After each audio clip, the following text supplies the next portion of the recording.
Hola y bienvenidos a quienes ya se están uniendo a este live a esta hora, tal como lo teníamos previsto, 12 del mediodía de este viernes, hora Ecuador, y estamos listos para enlazarnos en este live que estoy segura que les va a servir mucho a ustedes también como padres, a quienes estamos ocupados y preocupados también por la formación y la educación de nuestros hijos, en este programa que estamos trabajando en crecer justamente para invertir en lo que más nos importa, en tener las mejores herramientas para crear esos vínculos que son hoy tan necesarios con nuestros hijos y que quizás lo hemos evidenciado peor que nunca en esta cuarentena, lo que nos falta aún para hacer, donde tenemos esa tarea pendiente, y qué mejor que hacerlo con un psicólogo, doctor en educación, autor de unos libros fantásticos que se los voy a recomendar ahora también para que ustedes los puedan revisar: Educación emocional y apego, y cómo poder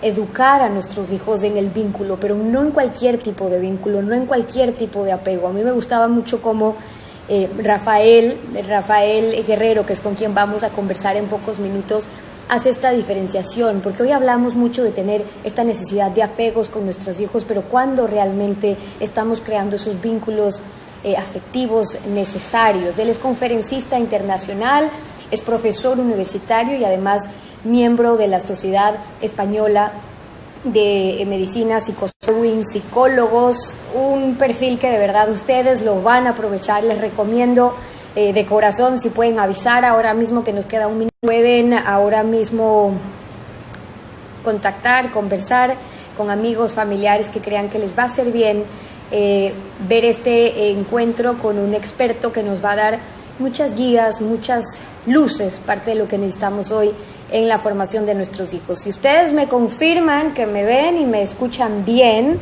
hola Mirela, Irving, Gloria, Kelly, todos los que me van saludando, Vivian, y que se están uniendo ya a este live. Si me confirman que me escuchan bien, entonces voy para enlazarme ahora mismo con Rafael. Todo bien, me dice Luis, perfecto, muchas gracias. Listo, vamos ahora. Hola, Rafael, qué gusto saludarte. ¿Cómo estás? Bienvenido a este espacio. Muchas gracias. Un placer estar aquí contigo y con todos vosotros. Así que nada, gracias por vuestra invitación.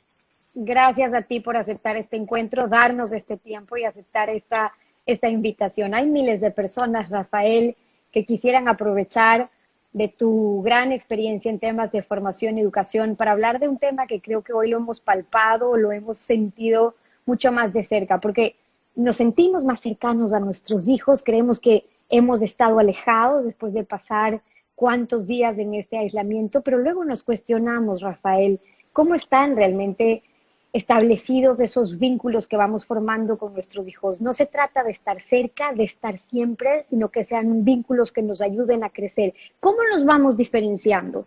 Bueno, pues todo lo que comentas, Steffi, es muy interesante y a la vez muy importante, ¿no?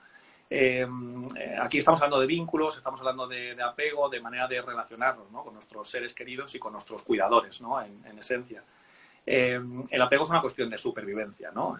En ocasiones escuchamos por ahí que, bueno, que esto del apego está bien, y bueno, no es que esté bien o esté mal, es cuestión de que como mamíferos que somos, Steffi, necesitamos desde el momento del nacimiento apegarnos, ¿no?, para poder sobrevivir. Seamos conscientes, Steffi, de que el ser humano es un primate, es un mamífero, y como mamíferos que somos una especie altricial, lo cual implica que nacemos inmaduros, y eso nos convierte en dependientes, es decir, dependemos de nuestros cuidadores principales para poder sobrevivir, ¿no? Y como tú bien decías, tenemos que ir manejando, ¿no?, como padres, como profesores, ¿no?, como adultos significativos, en definitiva, de estos chiquitines que están a nuestro alrededor.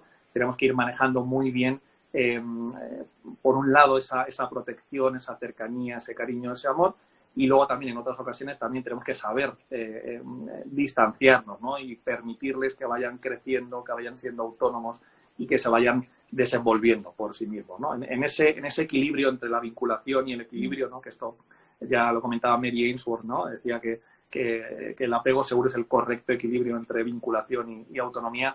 Ahí es donde nos tenemos que mover, ¿no?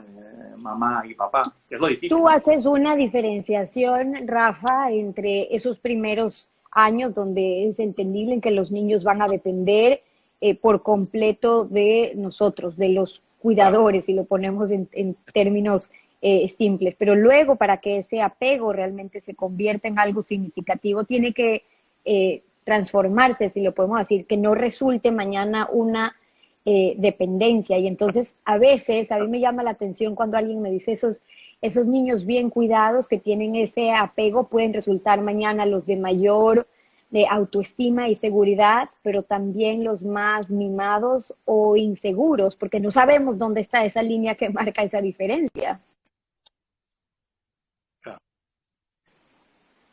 Claro, es que es muy difícil, ¿no? Estefi, lo estás comentando de manera brillante, ¿no? Ese ejercicio de poder establecernos en un cierto equilibrio, ¿no? Donde está el límite entre la izquierda y la derecha es realmente complicado, ¿no? Desde luego, Estefi, que si estamos pensando en niños recién nacidos, en neonatos, si estamos pensando en bebés y en niños pequeñitos, lo que más tenemos que aportar en ese binomio del que hablábamos antes es sobre todo protección y vinculación. Necesitamos proteger a nuestros niños, necesitamos, fíjate, cosa tan sencilla, ¿no? Tan sencilla y tan básica a la vez, ¿no? Necesitamos darle al neonato de comer, necesitamos protegerle del frío, necesitamos protegerle del calor, necesitamos protegerle de los peligros, ¿no? Por lo tanto, cuando hablamos de niños chiquititos, sobre todo estamos hablando de esa necesidad que tienen de ser protegidos, de ser atendidos, tanto sus necesidades fisiológicas como las emocionales. Y a medida que vamos creciendo, a medida que vamos cumpliendo años, por supuesto que esa protección sigue siendo necesaria, ¿no? Nosotros en estado adulto, tú y yo, seguimos necesitando en determinados momentos protegernos, ¿no? O nos otorgamos a nosotros mismos esa protección, nos ponemos en una situación donde estemos protegidos o alguien nos tiene que proteger. Pero a medida que vamos creciendo, ¿no? A medida que el chiquitín va creciendo, va necesitando la otra cara de la moneda, que es esa autonomía. Es permitir que sea curioso, es permitir que investigue, que curiosee y, por lo tanto, que vaya siendo autónomo, ¿no? Y hay que saber, ¿no? Hay que saber, por eso una de las características fundamentales de los papás y de las mamás que tienen un apego seguro, Estefi, es que tienen capacidad de sintonizar con sus necesidades porque son empáticos, ¿no? Entonces, ¿cómo sé yo si a ti te tengo que dar protección o te tengo que dar autonomía y cuánto de protección y cuánto de autonomía te tengo que dar? Bueno, si yo soy sensible, si yo soy empático y si yo me pongo en tu piel y entonces soy capaz de interpretar tus necesidades, podré entonces darte lo que tú necesitas. Y cuando yo te doy lo que tú necesitas, a eso se le llama ser responsivo, ¿no? Y ese es el ejercicio que tenemos que hacer, que como tú dices es tremendamente difícil. Claro, los estudios llegan a la conclusión de que solamente, y subrayo, solamente un 50-55% de la población a nivel mundial consigue desarrollar un apego seguro. Y el porcentaje restante, que sería ese 40-50%, desarrolla un apego inseguro. Tú dirías, Rafa, que gran parte de eso es que, no quiero decir confundimos los conceptos, pero nos cuesta mucho darnos cuenta. Por ejemplo, Rafa hace la diferenciación de cómo sabemos los padres cuando nuestro hijo en realidad está respondiendo a un deseo o es más bien una necesidad, es decir, donde sí necesitamos entrar como padres o cuando en realidad es solamente un deseo y donde podemos decir no, donde ahí ya no existe esa necesidad, ¿no? Claro, sí, y esa es una de las dificultades más grandes que tenemos las madres y los padres y los docentes, sin lugar a dudas, ¿no? Es difícil, en la práctica, Estefi, estoy de acuerdo contigo que es muy difícil, ¿no? Pero una necesidad es ser alimentado o comer, una necesidad es el hidratarse, el beber agua, una necesidad es tener una protección física, tener techo. La sexualidad también es una necesidad, la sociabilidad es también una necesidad y luego, en último lugar, y no por ello menos importante, la regulación emocional. Que cada vez que el chiquitín o el no tan chiquitín, ¿no? El adolescente o el niño de 10 años experimente miedo, experimente rabia, experimente vergüenza, celos o, si me apuras, alegría, ¿no? Porque es su cumpleaños y entonces resulta que está excesivamente alegre, a lo cual se le llama eufórico, ¿no? Necesita ser regulado. Eso son necesidades, Estefi. Y eso están en las zonas, digamos, más profundas, más arcaicas, más antiguas de lo que es nuestro encéfalo. Si nos vamos a los deseos, bueno, pues como tú bien decías, ¿no? Son lujos, son cosas que podemos querer pero querer no es lo mismo que necesitar, ¿no? Entonces, ¿qué puede ser un deseo? Bueno, pues un deseo puede ser hacer un viaje a Ecuador, por ejemplo. Yo puedo desear mucho ir a Ecuador y puedo estar muy motivado en ir a Ecuador, pero mi supervivencia no está en juego si no voy a Ecuador, ¿no? O el casarme, o el hacer determinado viaje, como decíamos, ¿no? Hay muchas cosas que tendemos a poner ese lenguaje, ¿no? De yo necesito, cuando en realidad no necesitas, sino que es un deseo. En realidad... ¿Y cuánto nos sirve, Rafa, a los adultos también el saber diferenciar cuál es en realidad una necesidad, eso que realmente es indispensable para nuestra vida, incluso para que seamos felices cuando vivimos en esta búsqueda?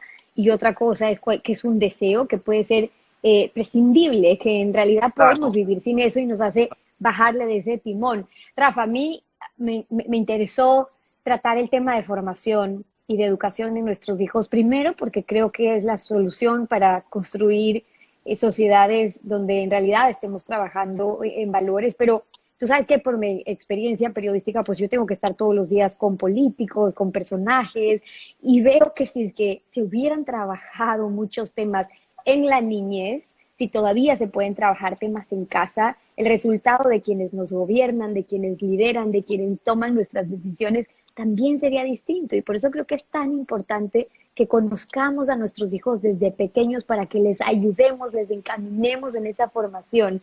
Cuando tú dices, Rafa, que es difícil un poco distinguir ese deseo de esa necesidad, ahí es cuando pesa tanto el conocer que sí puede ser quizás una necesidad para un hijo y no para otro, y por eso tu libro de conocer a nuestros hijos en las emociones.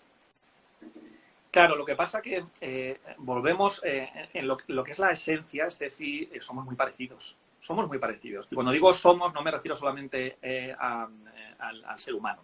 No solo me refiero al Homo sapiens sapiens. Tampoco me refiero a los primates. Me estoy refiriendo a los mamíferos. Los mamíferos, en esencia, es decir, lo que son las necesidades de los mamíferos, Steffi, son sota, caballo, rey, son ABC. Es decir, los mamíferos, y ahora nos centramos, si quieres, en el ser humano, necesitamos lo que hemos comentado antes, ¿no? ¿Qué es lo que necesitan nuestros niños pequeños para crecer de una manera sana? Necesitan ser protegidos, como decíamos antes. Necesitan la otra cara de la moneda de la protección, que es fomentar su curiosidad, su autonomía, su exploración y hacer las cosas por sí mismos. Necesitan también que les pongamos límites. No, cariño, esto no lo puedes hacer, esto no es seguro. Necesitan ser vistos.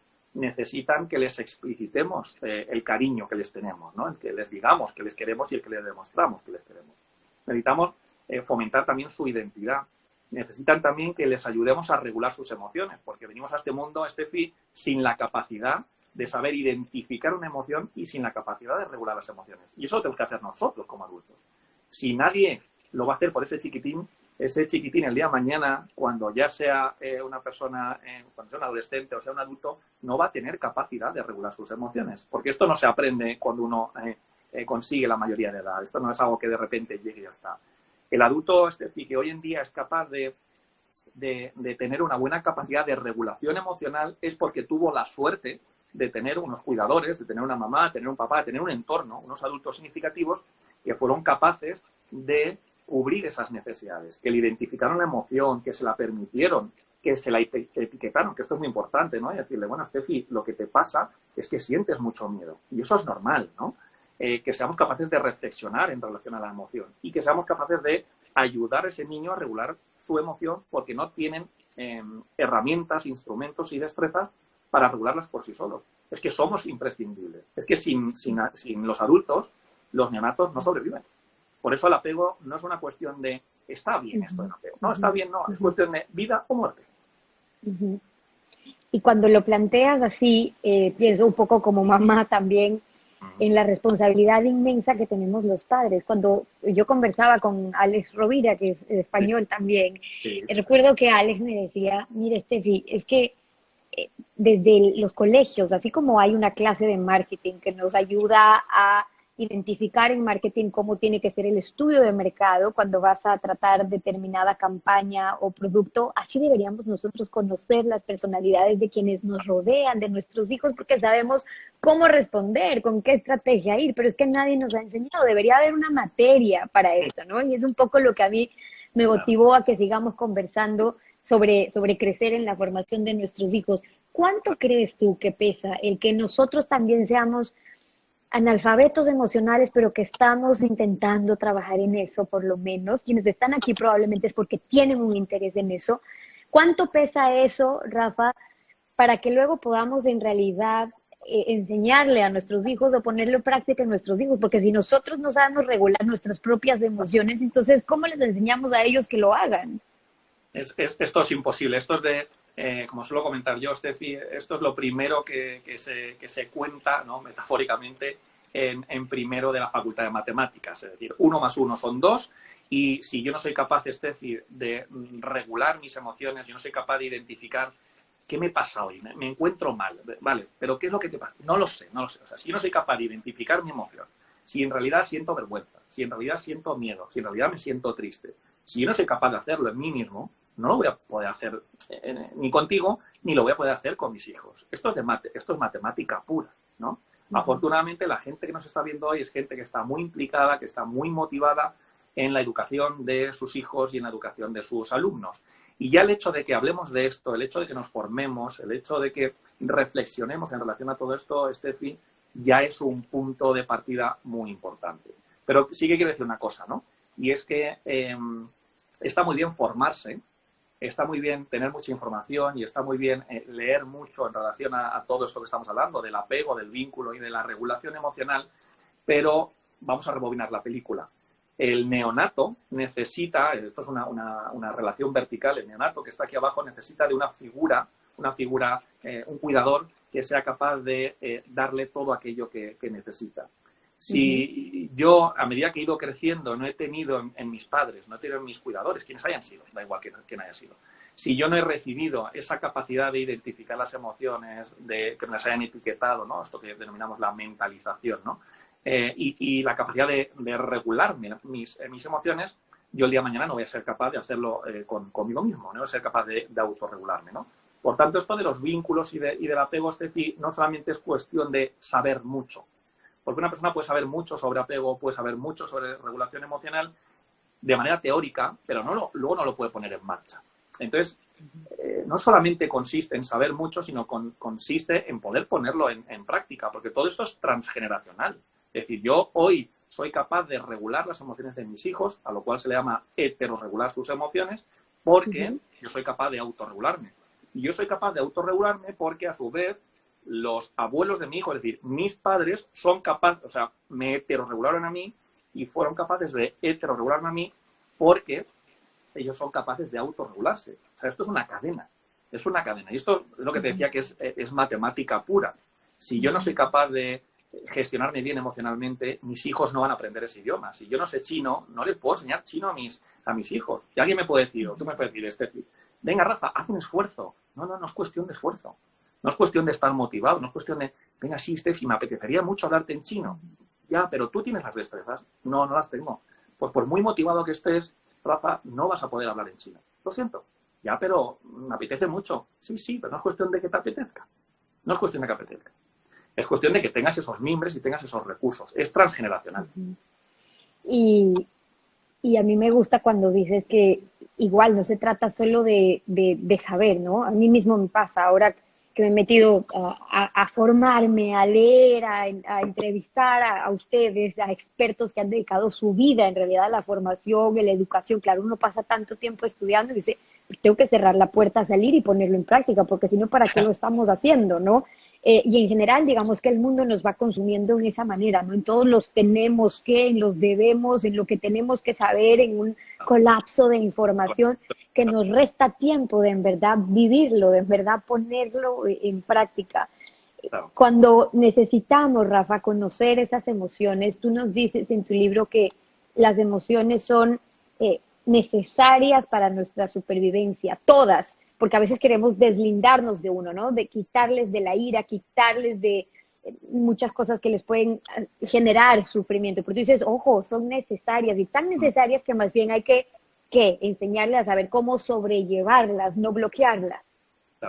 Claro. Fíjate si es importante una emoción tan desagradable como es el miedo. Es decir, tú y yo vamos a dar una vuelta, vamos al campo y de repente hay un precipicio. Gracias a Dios que cada vez que yo me asomo a un precipicio, siento miedo, gracias a ese miedo, que es muy desagradable, yo lo que hago es, Estefi, échate para atrás, que aquí hay peligro. ¿Es muy desagradable el miedo? Sí, sí, es tremendamente desagradable. ¿Es muy desagradable la rabia? Bueno, no hay más que ver a un niño en plena rabieta, en plena pataleta, para ver lo desagradable que es una rabia y experimentar en primera persona lo que es una emoción como es la rabia, ¿no? El sentir que esto es injusto, el sentir que tú no quieres esto, que tú quieres otra, que tú deseas otra cosa, ¿no? Como hablábamos antes.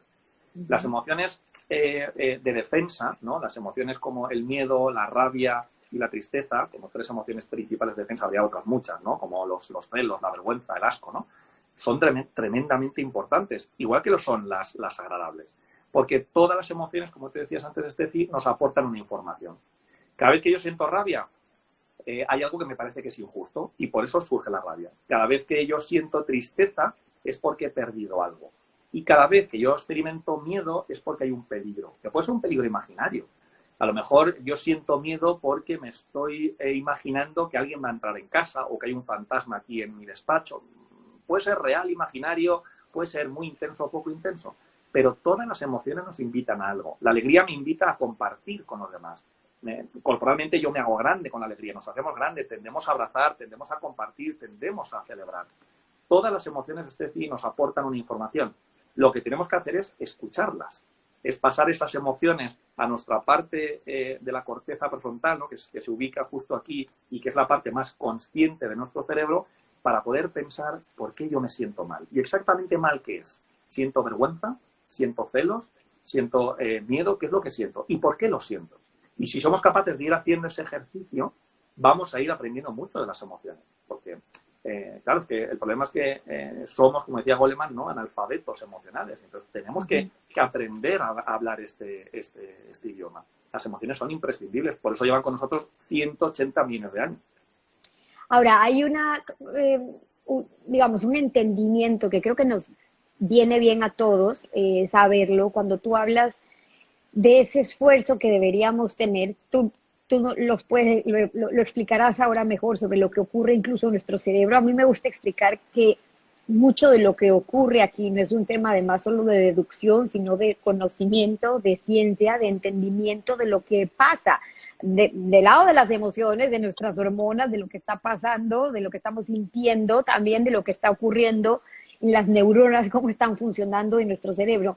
Y entonces cuando tú dices hay que pasar desde las emociones del sistema límbico, es decir, lo que puede ser inconsciente en nuestro cerebro, lo que no nos damos cuenta, a que en realidad pasemos a tener conciencia de eso, o sea, que pase a la zona prefrontal del cerebro, la zona del cerebro que es voluntaria. Entonces, de eso que yo quizás no me estoy dando cuenta que estoy haciendo, que estoy sintiendo, que en realidad estemos conscientes de lo que está pasando para saberlo manejar. ¿Cómo funciona ese proceso en nuestro cerebro? Nos lo explica de manera brillante, Estefi. Creo que poco más puedo aportar. Es así, es como lo has explicado, ¿no? Es decir, la emoción surge, como tú bien dices, en el sistema límbico, en concreto en las amígdalas cerebrales, no confundir con las amígdalas de la garganta, ¿vale? En el sistema límbico hay dos estructuras, una en el hemisferio izquierdo y otra en el derecho, que son esas amígdalas cerebrales, y cada vez que experimentamos emociones desagradables, el miedo, la rabia, los celos, la vergüenza, estoy hablando de emociones básicas, como ven, no estoy complicándolo mucho, ¿no? Cada vez que yo experimento esas emociones desagradables, lo que ocurre es que esas amígdalas cerebrales se hiperactivan. Luego esa información, para que yo sea consciente de lo que está ocurriendo, que hace que yo sienta ese displacer, ¿no? Que me sienta mal, que me sienta incómodo, pero fíjate, mal, incómodo son conceptos muy generales que apenas me dicen nada. Es decir, cuando yo te pregunto, Estefi, ¿cómo estás? Tú me dices, Rafa, estoy mal. Bueno, ya sé que bien no estás, pero no sé si estás enfadada. No sé si estás enfadada conmigo o estás enfadada con otra persona. No sé si sientes miedo, no sé si sientes angustia, no sé si es ansiedad, no sé lo que es. Solamente sé que no estás bien, pero mal no aporta mucho. Entonces, para que yo sea capaz de concretar ese placer o ese displacer que ocurre en el límbico, lo que tengo que hacer es ese esfuerzo de parar y pensar. Y en esa parte que tú decías muy bien, esa corteza prefrontal, que es esa zona que nos distingue en esencia del resto de las especies, lo que hacemos es parar, pensar y ser consciente de, a ver, ¿qué ha pasado? Bueno, pues que resulta que estaba con mi pareja dando una vuelta por el parque y entonces él me ha dicho, y a partir de ahí me empezó a sentir mal. mal porque me he dicho esto. Y entonces, pues he podido sentir vergüenza. Porque claro, en ese momento y haces un discurso contigo mismo o lo haces con otra persona, da igual, pero lo importante es traer toda esa información que nos está dando esa emoción de vergüenza, te está diciendo algo. Escúchala. Pero generalmente tendemos a no escuchar las emociones, ¿no? Porque nos incomodan, ¿no? Nos incomoda mucho que nuestros familiares y amigos estén tristes, que estén rabiosos, que sientan miedo. Y ya no te cuento nuestros hijos, ¿no? Que tendemos constantemente bueno, no pasa nada, tú no te enfades. Tú lo que tienes que hacer es estar alegre, es divertirte, que estás en el parque y lo tienes que pasar bien, los deberías, ¿no? Que tú decías antes, ¿no? Todos estos mandatos sociales y familiares y culturales que tenemos que nos obligan a desconectar de las emociones desagradables y que tanta información nos están dando. Ese es el proceso neurobiológico. Ahora, perfecto, me queda súper claro. Ahora, Rafa, si las emociones son también subjetivas, es decir, si nuestros hijos pueden estar sintiendo una emoción o creyendo que tienen una emoción, pero claro, para alguien está en este nivel y para otro está en este nivel, todo es muy subjetivo sobre su entorno, etcétera. ¿Cómo lo normalizamos? Un poco qué es la invitación y lo que nos cuentas tú también en tus libros. ¿Cómo sabemos como padres cuál es esa emoción que tenemos que legitimar? Decirle, ok, entiendo que estés molesto, entiendo que estés bravo. A mí me pasaría lo mismo si a ti te estuviera ocurriendo esto, porque lo que nos explicas es que cuando alguien está, por ejemplo, un niño está en su momento de rabia, quizás lo que más necesita es un abrazo, pero probablemente está en una rabia porque está haciendo un berrinche y lo que no puede recibir es un abrazo. Y entonces, para normalizar esa emoción y saber cuándo es subjetiva, cuándo sí representa en realidad lo que está sintiendo esta persona, ¿qué recomendaciones les darías a los padres? Bueno, pues yo creo que has comentado muchas cosas, Steffi, que son muy interesantes. En primer lugar, todas las emociones, el 100% son subjetivas, lo cual hace que cada vez que yo experimente una emoción, tú no puedes hacer otra cosa que decirme, es normal, es legítimo, entiendo que te sientas así. Es decir, no hay ninguna emoción que para ti yo puedo ser un exagerado, porque resulta que es que ha entrado un mosquito aquí en mi despacho, yo estoy gritando aquí como un loco. Bueno, pues ya me gustaría a mí no sentir tanto miedo y ponerme a gritar como un loco, pero es que a mí el mosquito, que para ti es insignificante, para mí es como si tú estuvieras viendo un T-Rex. Entonces, claro, aquí tenemos que hacer un proceso de diferenciación que es muy importante, y es que cuando hablamos de emociones, estamos hablando de una persona en concreto.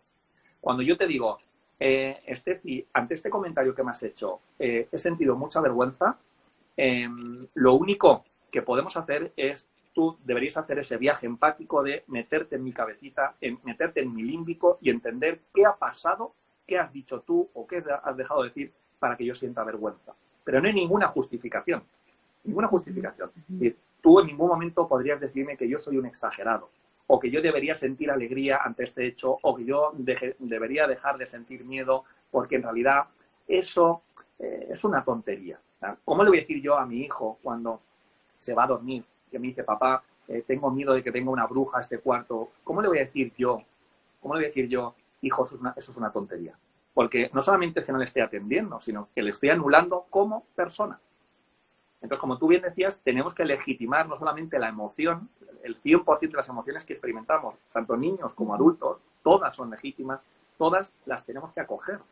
Sea un adulto o sea un niño, nuestra función como gente cercana, sea padre, sea pareja, sea amigo, sea quien sea, es decir, consiste en acoger esa emoción, en acompañar esa emoción, ¿no? Siempre. Es tan profundo lo que dice Rafa, porque si manejamos el paralelismo a nuestras relaciones como adultos, cuando no podemos entender que alguien sienta o cree que eso le genera vergüenza, y por qué te genera vergüenza, o te genera miedo, o te genera ansiedad, y no lo podemos entender con adultos, quizás el último camino por el que optamos en nuestras relaciones personales, piensen ustedes que nos están viendo ahora, papá, mamá, con sus esposos, con sus esposas. No sé si la primera opción que tomamos es la de legitimar esa emoción, sino más bien pelearla, discutirlo, pero ¿por qué?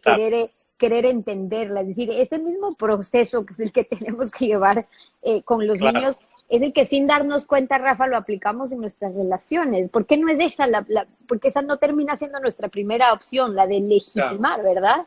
Claro, porque no estamos entrenados en eso, Estefi. No estamos entrenados, nadie nos ha enseñado esto, lo estamos aprendiendo ahora. Lo estamos aprendiendo ahora.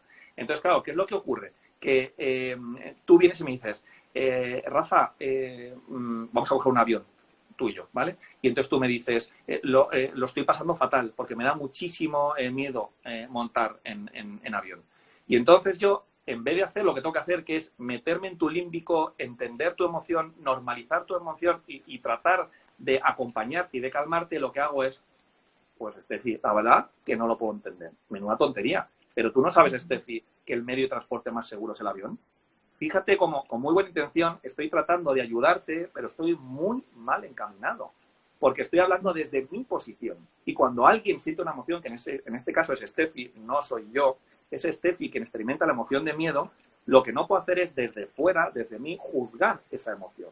Creo que aquí hay una cosa que es muy importante entender y es que no debemos racionalizar las emociones porque la emoción tiene un lenguaje y la razón tiene otro lenguaje. La emoción habla chino y la razón habla japonés, ¿vale? Están condenadas a entenderse. Están condenadas, Estefi, a sentarse en la mesa, a dialogar, a discutir y a llegar a acuerdos. Pero hablan idiomas diferentes. No preguntemos a nuestros niños por qué sientes miedo. No tienen ni idea de por qué sienten miedo. Yo no le puedo preguntar a mi hijo Nacho, que tiene 3 años, ¿por qué tienes miedo a las brujas? ¿Por qué tienes miedo a los lobos? No, es que no lo sabe, no se lo preguntes, porque le estoy invalidando. En vez de preguntarle, chico, no puedo entender por qué tienes miedo a los lobos, hazte cargo y busca una estrategia que sea efectiva para, junto con él, formar equipo y tirar abajo a los lobos. Vamos a buscar estrategias, ¿no?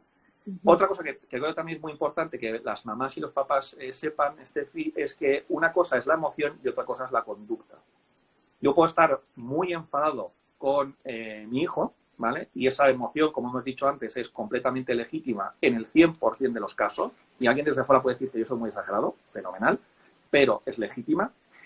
Pero lo que hay que tener mucho cuidado es con esa emoción me empuja siempre a realizar una conducta. Entonces, el enfado, la rabia, nos empuja a todos, Estefi, a agredir. Me encanta esa respuesta, Rafa, porque ahora Majo, que nos está escribiendo, voy intentando leer esos mensajes. Majo nos decía, oiga, pero hay un tiempo, nos ponía Majito, que es un hombre, y nos ponía, pero es que debería haber un tiempo prudencial para acoger una emoción. Pero ahí quizás es donde estamos entrando a lo que tú diferencias, que no es aceptar una conducta, el entender que no existe buena o mala emoción. Quizás donde nos confundimos es decir, no, es que no te puedes sentir así, porque ya se está sintiendo así, no hay nada que podamos hacer para cambiar eso. Pero cómo te comportas sobre esa emoción es lo que sí tiene que tener un límite, es lo que sí puede cambiar, es lo que sí no se puede aceptar. Ahí estaría la diferencia. Claro. Que yo comprenda la emoción de mi hijo no quiere decir que justifique el comportamiento de mi hijo. Que yo comprenda que mi hijo está muy enfadado porque su hermana no quiere compartir su juguete con él, es comprensible, es legítimo, hay que normalizar, pero no quiere decir que porque esté enfadado y su enfado le empuje, nunca mejor dicho, a agredir a su hermana y que la haya empujado y la haya tirado al suelo, no quiere decir, o sea, que esa emoción sea legítima, no quiere decir que su conducta sea legítima. Comprender no es lo mismo que justificar. Nacho, cariño, comprendo que estás muy enfadado, comprendo que estás muy enrabietado porque tu hermana no te ha dejado ese juguete. Lo comprendo, es legítimo, es normal. Y es normal, no solamente que sientas eso, sino que es normal que cuando tú estás enfadado quieras agredir a la persona que no te permite, en este caso, compartir, que no quiere compartir contigo el juguete. Pero, y aquí viene la diferenciación con la conducta, la emoción es legítima, pero la conducta en este caso no es legítima, no es aprobable. No es justificable. Lo siento, cariño, pero lo que has hecho está mal. La emoción está bien, la conducta está mal, Estefi.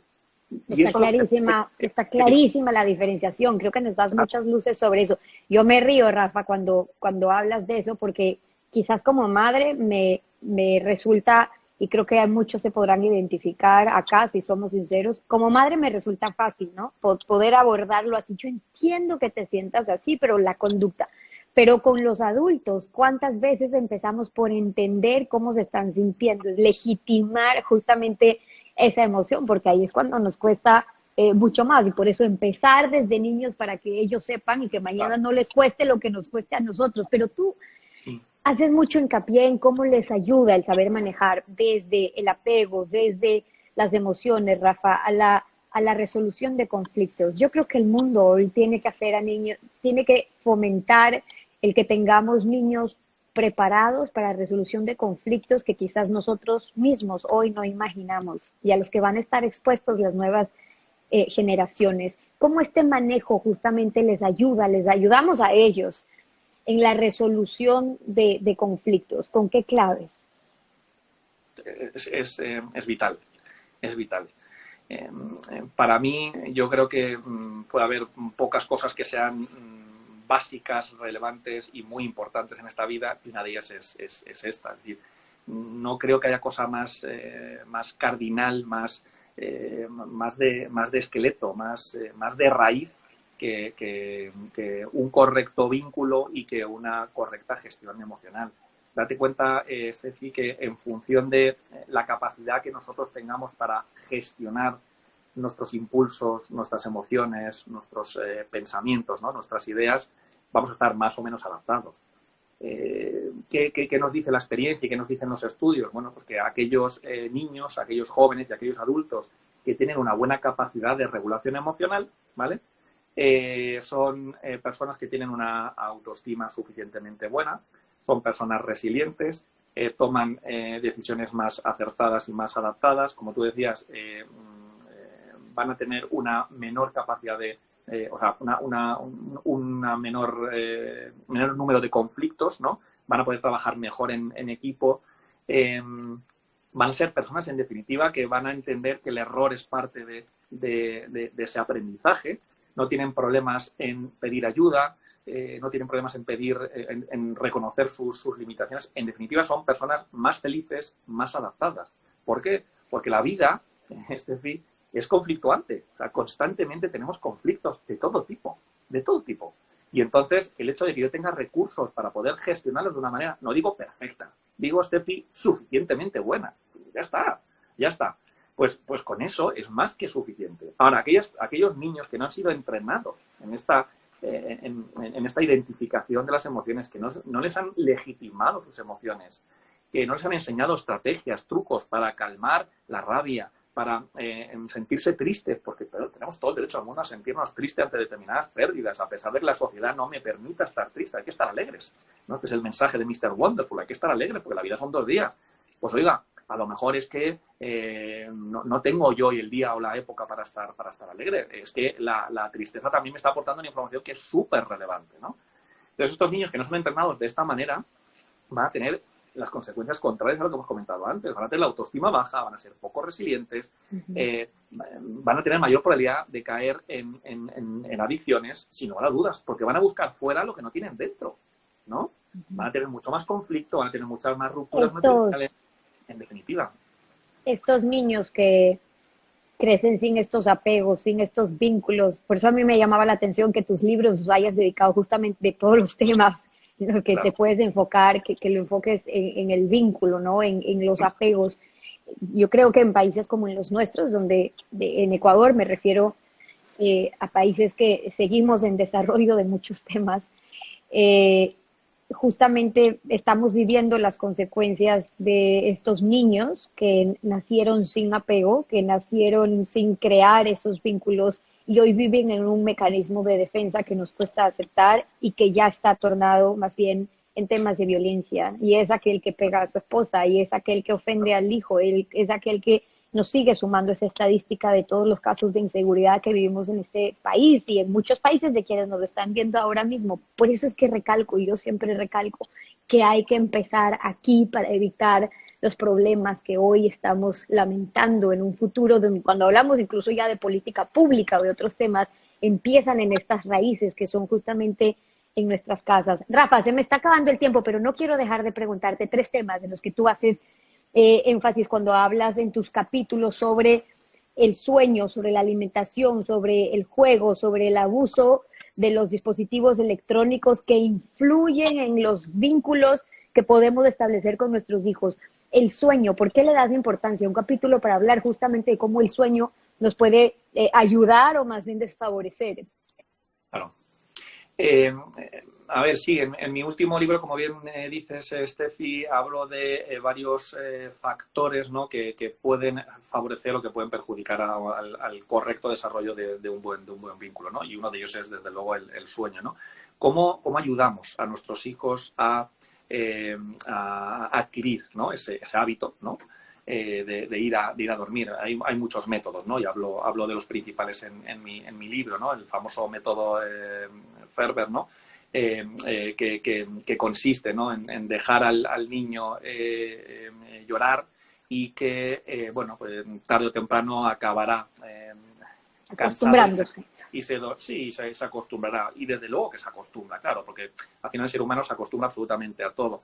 Pero lo que yo siempre me pregunto con este tipo de métodos, que son métodos de adiestramiento puro y duro, es cuál es la factura que tendremos que pagar en un futuro, que esto es lo que estás comentando tú a lo largo de toda la entrevista, ¿no? Empecemos desde ya, ¿no? Sí, la verdad que es un método que puede ser muy fácil, ¿no? Para el padre, para la madre, pero que no está atendiendo las necesidades. El niño necesita ser calmado cada vez que llora, cada vez que tiene una necesidad, cada vez que tiene hambre, ¿no? Me estoy refiriendo a los más chiquititos. Entonces, bueno, tendremos que ver cuál es la manera que tenemos de acompañar y de ayudar a nuestros hijos a adquirir hábitos. Y uno de ellos es el sueño, sin lugar a dudas, ¿no? Pero bueno. Cuando los niños hoy están expuestos en este reto de la tecnología, es un tema del que hablamos, pero yo siempre los pregunto porque hay distintas perspectivas, pero sobre todo en el manejo, ¿no? De los dispositivos electrónicos que hoy les pueden ayudar a acercarse a muchos temas de conocimiento, pero que también les alejan de muchas otras cosas. Y cuando hoy muchos se están enfrentando en estos días de cuarentena, me incluyo en eso, Rafa, de temas, yo tengo reglas, digamos, en casa de que durante el día no se puede jamás estar expuesto a un iPad o lo que sea, pero si durante el día se han cumplido ciertas normas, reglas, tienen un tiempo pero cuando hay una cuarentena, cuando estamos haciendo 120,000 cosas, entonces, ok, ¿cómo escojo los programas para que pueda haber un tiempo más? Pero estamos siempre en este conflicto, ¿no? Sí. ¿Cómo puede romper nuestros vínculos el que le demos un mal uso a esto que parece tan sencillo, no sea tan exagerada, pero que nos puede estar causando tantos males?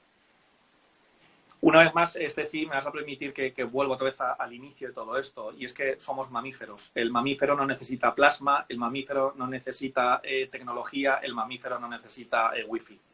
El mamífero necesita abrazo, el mamífero necesita tacto y el mamífero necesita movimiento. Y esto ya lo dijo hace ya casi un siglo René Spitz, ¿no? Cuando describió el hospitalismo, ¿no? Se dio cuenta que en estos orfanatos estos niños que habían sido abandonados y se criaban en un orfanato, se dio cuenta que a pesar de que tenían sus necesidades fisiológicas cubiertas, es decir, tenían techo, estaban hidratados y comían, ¿no? A pesar de todo eso, muchos de ellos morían porque faltaba el afecto. Los niños necesitan ser tocados, abrazados, queridos y besados. Entonces, si lo que vamos a hacer es convertir la tecnología... Yo cuando hablo de esto, Steffi, estoy hablando de abuso de tecnología, de un mal uso, ¿vale? No estoy hablando de que en momentos puntuales nuestros hijos vean televisión o de que usen tecnología. No hablo de momentos puntuales. Hablo de un abuso. Hablo de una exposición muy frecuente, ¿no? Entonces, cuando ocurren estas cosas, es que estamos sustituyendo lo que necesita el mamífero, que es la persona, ¿no? La estamos sustituyendo por tecnología. Entonces, ¿qué es lo que le está aportando al niño al estar viendo 2-3 horas de televisión, 2-3 horas de tablet diarias? ¿Qué es lo que le está aportando eso? Y luego lo que a mí me parece más importante, Steffi, es qué está dejando de recibir por emplear esas 2 o 3 horas que podría estar jugando con él mientras está viendo la televisión. Y esto, desde luego, que afecta a nuestros vínculos, porque estamos yendo, voy a repetir, abusando, no en momentos puntuales. Si abusamos de los dispositivos tecnológicos, estamos yendo en contra de la naturaleza del ser humano. El ser humano necesita ser abrazado, no necesita plasma, no necesita ver dibujos, que está bien, que son deseos. Y tú decías, bueno, ahora en esta situación de confinamiento, todos, absolutamente todos, hemos incrementado el número de tecnología. Nosotros adultos y nuestros hijos, seguro. Pero es que estamos en una situación excepcional. Estamos seguros, Steffi, ¿verdad?, que cuando todo esto, esperemos que sea lo antes posible, volvamos a lo que llaman la nueva normalidad, volveremos a restablecer nuestras normas, nuestros límites y volveremos a poner a la tecnología en su sitio, ¿no? Pero, alguien te ponía ahora, bueno, nos ha ayudado para calmarlos, pero yo recuerdo haber leído que tú decías, cuando un niño parte del enfado, de la rabia, de una emoción negativa, no debería ser la tecnología, sino el humano, sino el cuidado, sino nosotros los que logramos cambiar esa emoción y luego, ok, es decir, que el proceso no pase a la calma a través de la tecnología. Claro. Date cuenta, Steffi, que si eso lo hacemos, si lo hago una vez no pasa nada, y si lo haces 5 veces no pasa nada. 5 veces en la infancia un niño no equivale a nada.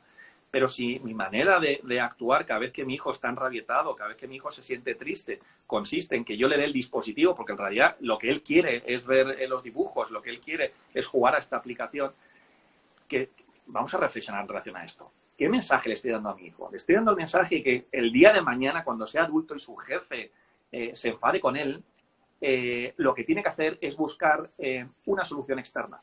Y yo no quiero que mi hijo el día de mañana busque soluciones externas. Yo quiero que mi hijo mire en su mochila metafórica y vea a ver qué recursos, qué instrumentos y qué habilidades tiene dentro de sí. No quiero chupetes emocionales, no quiero estos dispositivos tecnológicos para mis hijos de manera abusiva. Puntualmente puede estar muy bien y, oye, afortunadamente estoy charlando contigo gracias a la tecnología. Fenomenal. Pero no abusemos ni nosotros adultos ni los niños de la tecnología, porque lo que está haciendo es que está sustituyendo algo que no se puede sustituir, que es la parte emocional, que es la parte social, que es el contacto humano. Necesitamos el contacto humano. No quiero dejar de preguntarte, Rafa, porque para los padres, ahora en los pocos minutos que nos quedan, para los padres que sienten que han perdido un poco la tolerancia, porque ellos también han estado expuestos a situaciones que incluso jamás las imaginamos. Entonces, cuando bajamos nuestro nivel de tolerancia también, cualquier cosa nos parece mal, ¿verdad? Entonces el niño quiere empezar a investigar, no hagas eso, no toques eso, no empieza la orden en lugar de la conversación o el diálogo para frenar cierta conducta. Tú refuerzas la emoción de la curiosidad que permite que ellos desarrollen la autonomía. Es decir, sí, puede que vaya a romper eso, evitemos, pero cuando en cambio es fomentar su curiosidad, porque en qué medida eso está ligado a su autonomía. Claro, la curiosidad, Steffi, es una emoción básica. Básica, lo digo porque es importante, y básica porque en el momento del nacimiento ya existe esa emoción. Existe el miedo, existe la rabia y existe la curiosidad, ¿no? Dentro de otras muchas emociones. En el momento en que el neonato, y fijaos que el neonato, pobrecito mío, ve en blanco y negro, ve borroso y ve al revés. O sea, fijaos la capacidad perceptiva que tienen los neonatos. A pesar de eso, el neonato empieza poquito a poco a observar. Empieza a mostrarse curioso, cuando empieza a reptar, cuando empieza a gatear y cuando empieza a caminar, ¿qué hace? Curiosea. ¿Qué hace? Sacia su curiosidad. Ahora volvemos a la regla que comentábamos antes. La regla que comentábamos antes, Steffi, es que mi emoción, en este caso la curiosidad, siempre es legítima, pero mi conducta a lo mejor no es legítima. Es decir, que yo tenga ganas de saber lo que tú estás haciendo con tu móvil y que yo tenga ganas de saber y de acercarme y de quitarte el móvil para ver lo que estás haciendo, no quiere decir que mi conducta de arrebatarte el móvil sea correcta. Por tanto, yo te voy a permitir, por supuesto, faltaría más, te voy a legitimar esa emoción de curiosidad, te la voy a reforzar, te voy a decir que está muy bien que tú quieras aprender sobre lo que tú quieras, pero la manera de que tú has tenido de enfocarlo no es la correcta. Comprendo tu emoción, pero te critico y no justifico tu conducta. No, papá, es que yo quería saber lo que tú estás haciendo con el móvil. Ya, cariño, está bien que tú quieras saber, pero estas no son las formas. Pero la curiosidad es lo que nos ayuda a conocer y a descubrir todo lo que hemos descubierto y todo lo que seguimos descubriendo, lo que seguimos aprendiendo, ¿no? Es la esencia de la ciencia y la esencia, como tú decías, de la autonomía, sin lugar a dudas. Y porque seguimos aprendiendo y seguimos descubriendo, es que yo te quiero agradecer, Rafa, por ayudarnos a todos los que estamos aquí en este live unidos en ese camino de aprendizaje, y para quienes nos están preguntando ya cómo pueden acceder a tus libros, dónde lo pueden encontrar, cómo pueden también tener información tuya, consejos, charlas, conferencias que das, ¿qué les puedes decir? Bueno, pues me pueden seguir en redes sociales. Bueno, por no decir todas, voy a decir la de Instagram, que es en la que estamos, que es la de Rafa Guerrero Darwin. También tengo Facebook y Twitter. También tenemos canal de YouTube, que es Darwin Psicólogos, ¿vale? Y en la página web de www.darwinpsicólogos.com, ahí están todos los artículos que voy publicando, que voy escribiendo, muchos de los vídeos y conferencias que voy haciendo. Y bueno, pues en mis redes sociales voy publicando toda la formación que voy haciendo. Así que nada, ha sido un placer, Estefi. Ahora que acabemos el live, en los próximos días, yo les pongo también parte y resúmenes de lo que hemos conversado en esta charla y también las direcciones para que se puedan ustedes contactar con las redes de Rafa. Rafa, te quiero agradecer a nombre de todos los que nos están viendo ahora. Gracias por ayudarnos en este camino y sobre todo por darte el tiempo. Te mandamos un abrazo a la distancia. Sí, un abrazo y nada, y muchas gracias por invitarme y nada, un placer. Gracias a ti. Gracias a ti, Rafa, de corazón. Ahí lo tienen ustedes, Rafa Guerrero, espero que de verdad lo hayan aprovechado. Alguien me decía, mientras hablábamos, decía, si todo el mundo entendiera estos temas, es difícil que podamos cambiar a todo el mundo, pero si las 1,000, 2,000, 3,000, 4,000, 5,000 personas que nos reunimos en estos live constantemente todas las semanas, las 10,000, 15,000 que ven después este live durante un mes, ya lograron trabajar otro tipo de conceptos, aprendimos más en este camino de ser padres, de crecer, como se llama el programa en el que estamos trabajando para la formación y educación de nuestros hijos.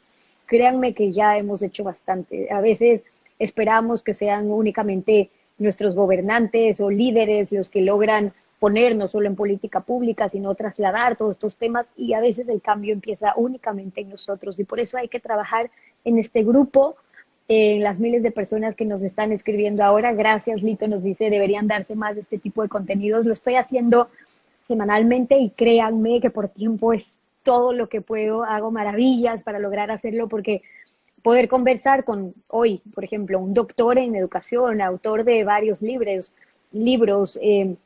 un excelente psicólogo, él es un conferencista internacional, es profesor universitario, es miembro de la Sociedad Española de Medicina Psicosomática, de psicoterapia, en fin, es decir, yo tengo el privilegio y la bendición de acercarme a mentes brillantes, a mentes sabias alrededor del mundo, y créanme que mi mayor alegría es poder utilizar estas plataformas para acercarles a ustedes, a ellos, que de manera gratuita podamos seguir compartiendo saber, porque de eso se trata. Para quienes quieran ver más entrevistas, entren a YouTube, mi canal de YouTube, Stephanie Spin, van a ver también encuentros que hemos tenido con otras mentes sabias que nos acompañan en un camino. Crecer es el programa para la formación de nuestros hijos, busca sentido para nosotros aprender a regularnos, entender mejor nuestro cerebro, gestionar mejor nuestras emociones y ser felices en busca de un propósito. Y el programa de historias que inspiran para las miles de mujeres que nos están viendo ahora también, historias de mujeres que nos ayuden a emprender, a dar un paso, a reforzar temas que son necesarios, porque al contar nuestras historias, toda mujer, yo estoy convencida de que toda mujer tiene una historia que contar, ya se me va a cortar, pero al reforzar esos temas y al contar esas historias, podemos saber que somos más las que nos podemos unir. Les dejo porque se me acaba el live. Gracias a todos, he visto sus mensajes. Denme recomendaciones de qué temas quieren tratar también para los próximos live, y quédense conectados en mis historias, en mis posts, que seguimos hablando de esto para crecer más. Un fuerte abrazo con todos.